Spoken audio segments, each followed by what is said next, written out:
Nous ne rêvons pas, Sud joue 7 piques sur un tam atout. 7 piques, c'est ne perdre aucune levée, réaliser 13 levées.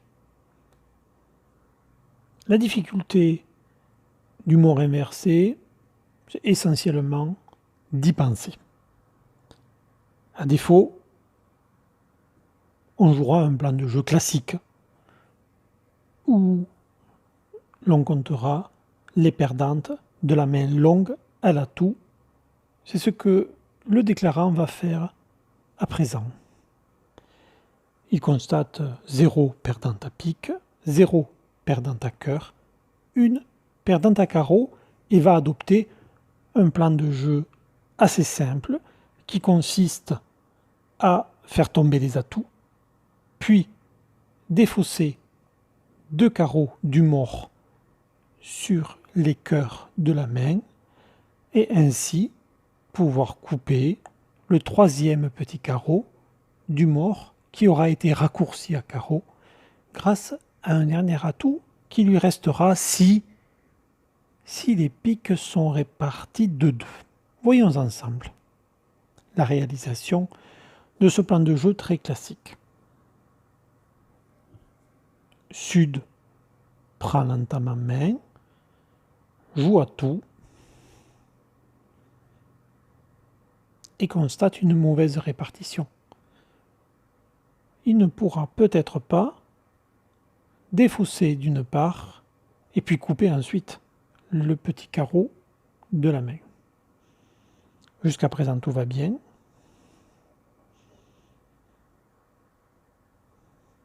Première défausse d'un carreau.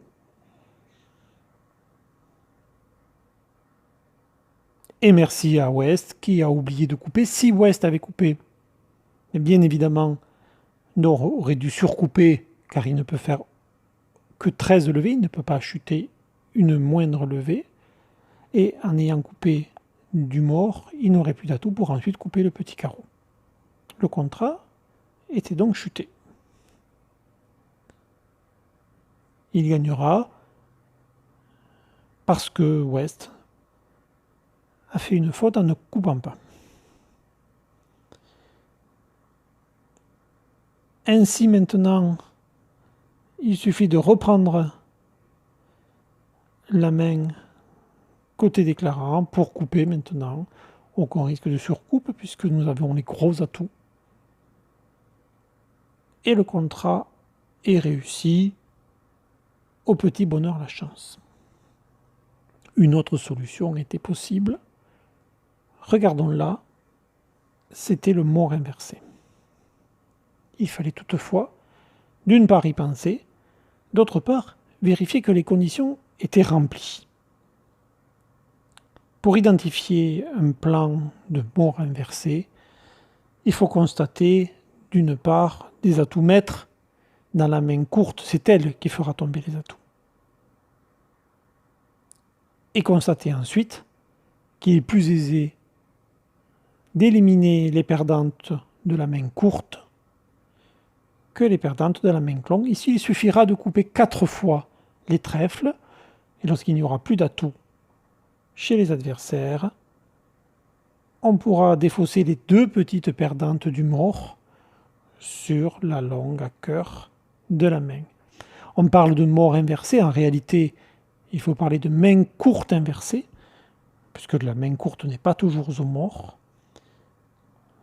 À force de raccourcir la main longue, comme vous le voyez ici, en coupant systématiquement les trèfles et en communiquant d'abord à l'atout, ensuite dans les couleurs annexes, eh bien la main longue à l'atout devient plus courte que la main courte, et c'est la main courte qui est devenue la main longue, sert à faire tomber les atouts. C'est dans cette main qu'on cherche à éliminer les perdantes. Dernière coupe, tous les trèfles ont été éliminés.